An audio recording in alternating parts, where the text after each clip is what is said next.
বর্তমান বাংলাদেশের বাইতুল মোকাররমের খতিব আল্লামা আব্দুল মালেক সাহেব হাফিজাহুল্লাহ, আমি ওনাকে সেলুট জানাই, আমার অন্তর থেকে ওনাকে সেলুট জানাই। অন্তত 30 বছর পরে ওনার মতো একজন সাহসী খতিব বাইতুল মোকাররমে নিয়োগ দেওয়া হয়েছে। এই 30 বছর যাবৎ যেগুলারে দিছে সবগুলো ছিল চাটুকার। মাওলানা আব্দুল মালেক সাহেবের বক্তব্যগুলো শুনবেন, উনি কিন্তু ভিডিও করতে দেয় না, পোলাপাইনেরা অডিও করে করে মাঝে মধ্যে কি ছাড়ে। তার বক্তব্য শুনবেন, কি প্রতিবাদী কণ্ঠ তার। গতকালকে জুমার দিনে তিনি বলতেছিলেন, বঙ্গবন্ধুর খুনিদেরকে যদি বিদেশ থেকে টেনে এনে বিচার করা যায়, ওসমান হাদির হত্যাকারীদেরকে ইন্ডিয়া থেকে শিকল দিয়ে ধরে এনে বিচার করা যাবে। যাবে না কোনো শব্দ নাই, যাবে না কোনো, যাবে না কেন, যাবে না কেন?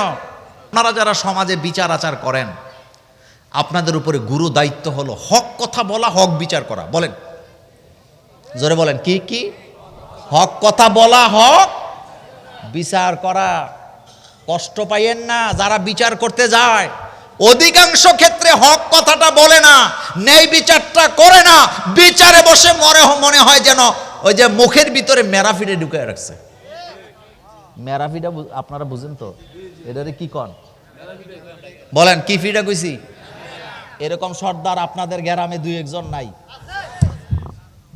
বিচার করতে গেছেন, হক কথা বলবেন। বিচার করতে গেছেন, অন্যায়টা বলবেন। সাক্ষী দিতে গেছেন, নিজের ছেলের বিরুদ্ধে যাক, তারপরে হকটা বলবেন। এই অর্ডার কার?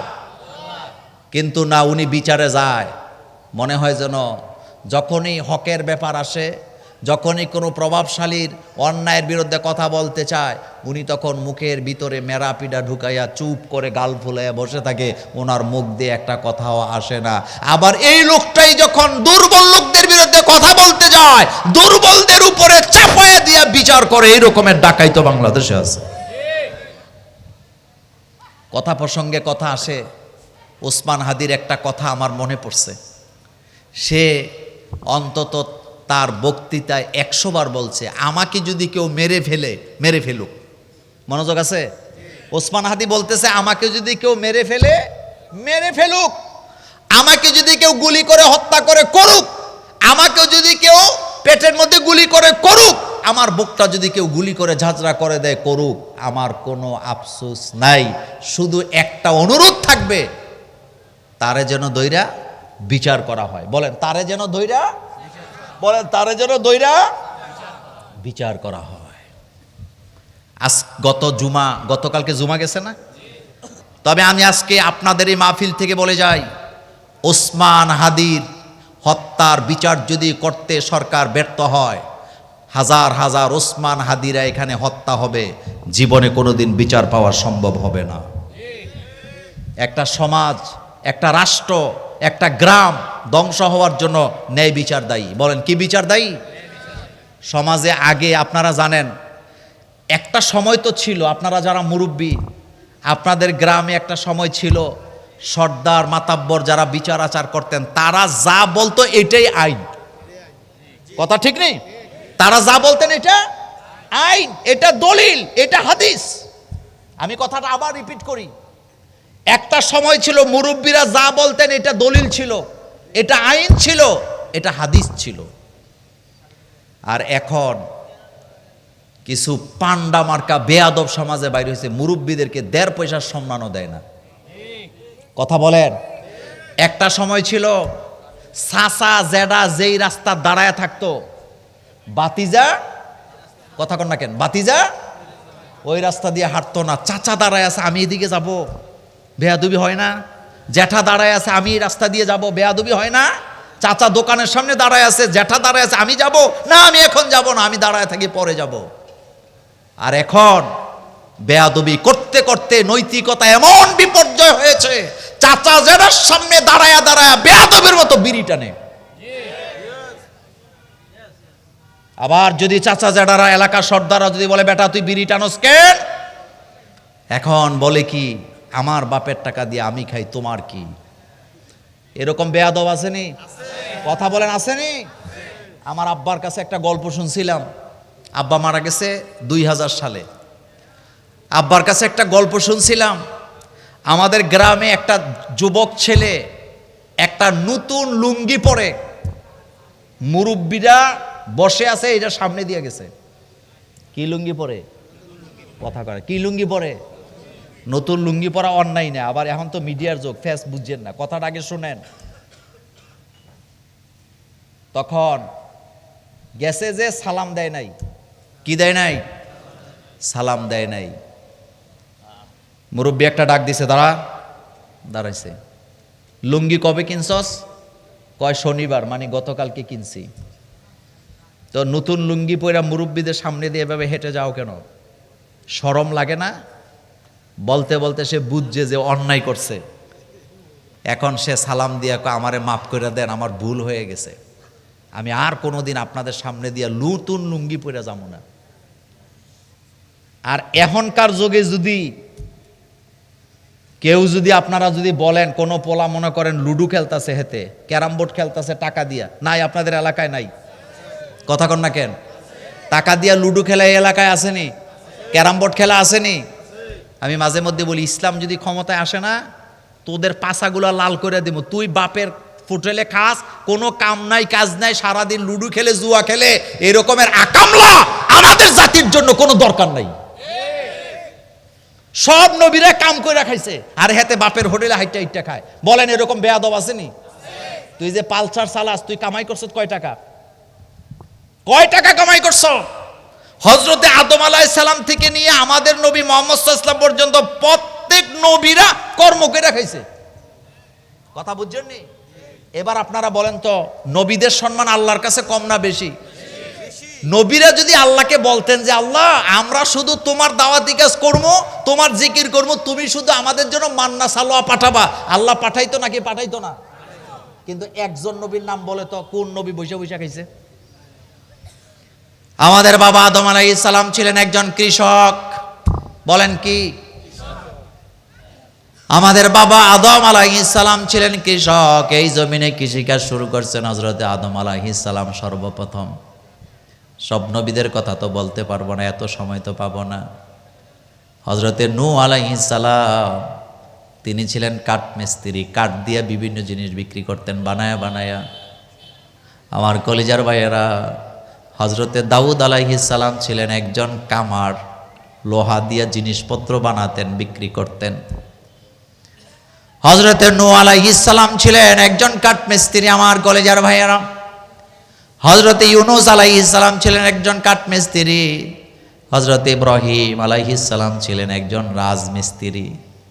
আর আমাদের হযরতে ইসমাইল আলাইহিস সালাম, তিনি ছিলেন একজন রাজযোগালী।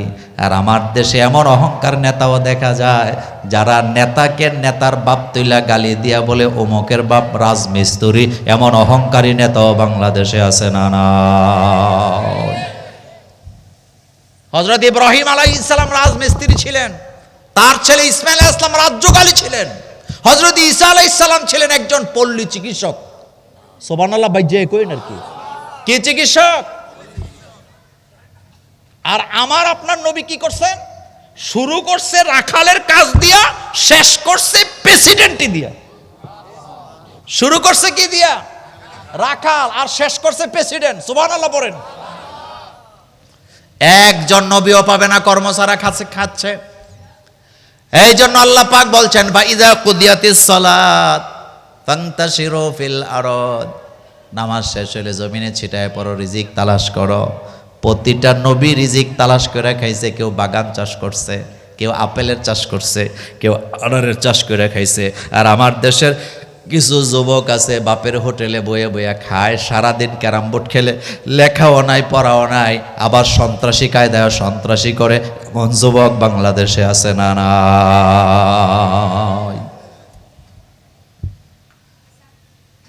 কিছু করে খাও, কিছু করো। আর আমাদের বাপ মারও দোষ আছে। পোলা দামরা কলেজে পড়ে, আমার পোলা কিছু পারে না, তো এটা কি ক্রেডিট নাকি?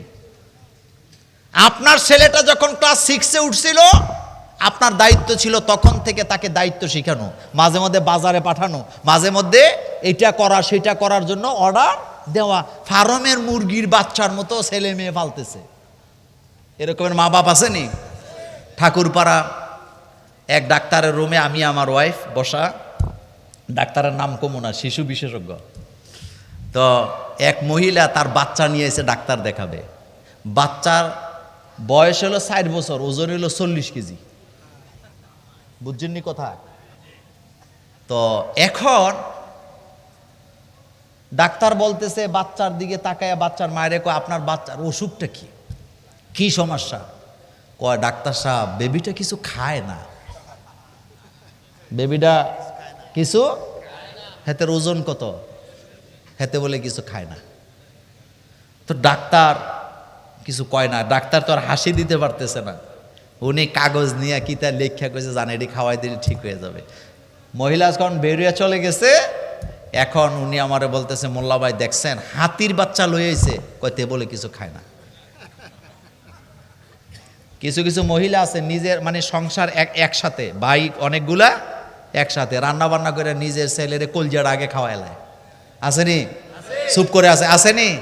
রান্না আগে খাওয়াই তারবেন, কিন্তু এগুলা দিয়ে জীবনে কোনো মানুষ কোনো কিছু আশা করার সম্ভাবনা। দায়িত্ব শিখান বাচ্চাদেরকে, দায়িত্ব শিখান, দায়িত্ববোধ শিখান। এই যে কথার পিঠে কথা আসে, হাদি তো এই কথাও বলেছেন, এই সাহস, এই অন্যায়ের বিরুদ্ধে প্রতিবাদ করা, আধিপত্যের বিরুদ্ধে হুঙ্কার দেওয়া, এটা আমি আমার আব্বার কাছ থেকে শিখছি। ন্যায়ের পক্ষে কথা বলা, এটা আমি আমার আব্বার কাছে শিখছি। যেমন বাপ তেমন পোলা, বলেন যেমন বাপ পোলা। হযরত ইব্রাহিম আলাইহিস সালাম যেমন, তার ছেলে ইসমাইল আলাইহিস সালামও তেমন। ইব্রাহিম আলাইহিস সালাম বাপ, নিজের ছেলেরে আল্লাহর জন্য কুরবানি দিতে চায়, আর ইসমাইল আলাইহিস সালাম তেমন সন্তান, আল্লাহর জন্য নিজে কুরবানি হয়ে যেতে চায়। চায় নাকি চায় না? চায়। এজন্য সন্তানদেরকে মানুষ করতে হইলে একটু আদরটা একটু কমান। আর আদরের কিছু সিস্টেম আছে। পোলা ফজরের নামাজে ঘুমায়, উনি আদর করে ডাক দেয় না, পোলাটার শরীরটা নষ্ট হয়ে যাব। তো এটাকে আদর করতেছেন না জাহান্নামের দিকে ঠেলে দিচ্ছেন? জাহান্নামের দিকে ঠেলে দিচ্ছেন আপনি। এই জায়গাগুলো আমাদেরকে খেয়াল করতে হবে। বাচ্চাদেরকে দায়িত্বশীল বানাবেন। এলাকায় মুরব্বী যারা আছেন, সমাজে যুবক যারা আছেন, তাদের দায়িত্ব হলো সমাজে যারা নেশা করে, নেশা যাতে গ্রামে ঢুকতে না পারে। এলাকায় যারা দায়িত্বশীল আছেন, সমাজে যারা নেতৃত্ব দেন, আপনাদের দায়িত্ব হলো এই গ্রামে যেন জুয়া ঢুকতে না পারে। ক্যারাম বোর্ডের নামে যেন ছেলেরা সারাদিন দাঁড়ায় দাঁড়ায় জুয়া না খেলতে পারে। যেই ঘরে ক্যারাম বোর্ডের নামে জুয়া হয়, ওই ঘরটাকে আগুন দিয়ে জ্বালায় দাও। পারবেন? সাহস নাই। পারবেন? সাহস নাই। কারণ আপনার ছেলেও যায়, আপনার ভাতিজা যায়, অথবা আপনার নাতি যায়, আপনি পারবেন না, কারণ আপনার বুকের পাটায় সাহস নাই। কিন্তু রাসূল সাল্লাল্লাহু আলাইহি ওয়াসাল্লাম বলছেন, মান রাআ মিনকুম মুনকারান ফালিয়ুগাইয়িরহু বিয়াদিহি। সমাজে যখন অন্যায় দেখো, হাত দিয়া গুসা মেরে উড়াইয়া দাও অন্যায়। কি দিয়া বাধা দাও? কয়দিন দিছেন? নিজের হাতটা অন্যায়ের বিরুদ্ধে কয়দিন কাজে লাগাইছেন? নিজের ছেলে অন্যায় করলে একটা থাপ্পড় দিতে পারেন না, সমাজের যুবকেরা অন্যায় করলে একটা থাপ্পড় দিতে পারেন নাই। এ হাত আপনি কাজে লাগাতে পারেন নাই। নবীজি খালি কইছে যে জিলাপি খাওয়া সুন্নত, আরে বাপরে বাপ, খাইলে কি গুণ হইবনি? তো রাসূল সাল্লাল্লাহু আলাইহি ওয়াসাল্লাম বলছে অন্যায়ের বিরুদ্ধে হাতটা কাজে লাগাও। তো লাগাইলে কি আপনি ফচ্চা যাইবেন নি মিয়া? কবে লাগাইবেন? মরার পরে। প্রতিজ্ঞা করেন, সময় এসেছে। সময়, তোমরা যারা যুবক আছো, তোমরাই তো আমাদের ভবিষ্যৎ হাদি, তোমরা আমাদের ভবিষ্যৎ হাদি, তোমরা আমাদের ভবিষ্যৎ প্রজন্ম। তোমরা শাহজালালের উত্তরসূরি, তোমরা শাহপরানের উত্তরসূরি, তোমরা শাহ মাখদুমের উত্তরসূরি। এই দেশ আলেম ওলামার দেশ, পীর মাশায়েখের দেশ, এই দেশ নামাজিদের দেশ, মুয়াজ্জিনের দেশ, মসজিদের দেশ, এই দেশ মাদ্রাসার দেশ, এই দেশ নুরানি মাদ্রাসার দেশ। বাংলাদেশে দিনে দিনে মাদ্রাসা বাড়ে না কমে? কোনো মাদ্রাসা ছাত্র না এরকম আছে নাকি? নাই। কোরআন তেলাওয়াত হচ্ছে, প্রতিবাদ হবে, অন্যায়ের বিরুদ্ধে জ্বলে উঠতে হবে। সমাজে কোনো অন্যায় করতে দেওয়া যাবে না। আমি ঠিক হব আগে, আমার সন্তানকে আমি অন্যায় করতে দিব না। আমার ছেলেটা কার সাথে মিশে এটা দেখার দায়িত্ব আমার। আমার মেয়েটা কোথায় যায় এটা দেখার দায়িত্ব আমার। এত আদর ভালো না, এত আদর ভালো না। আল্লাহ যেন আমাদেরকে বুঝার তৌফিক দান করেন। আমরা বলি আমিন।